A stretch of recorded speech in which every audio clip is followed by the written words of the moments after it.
Want to host your own private Fortnite match? Here's how to create a custom game lobby.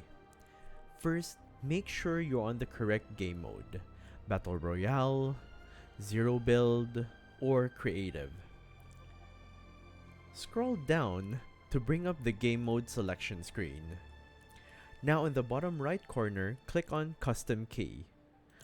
This only works if you have access to custom matches.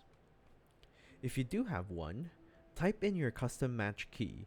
This is the code others will use to join your lobby, and then hit accept.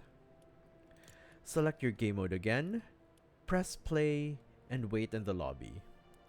Share your custom code with friends or players. They'll enter it the same way to join your private match. Once everyone's in, click Start Match to launch your custom game. And that's it. You're now running your own custom Fortnite lobby. Remember, you need Epic's approval to access custom matchmaking features. Good luck and have fun, and I'll see you in game.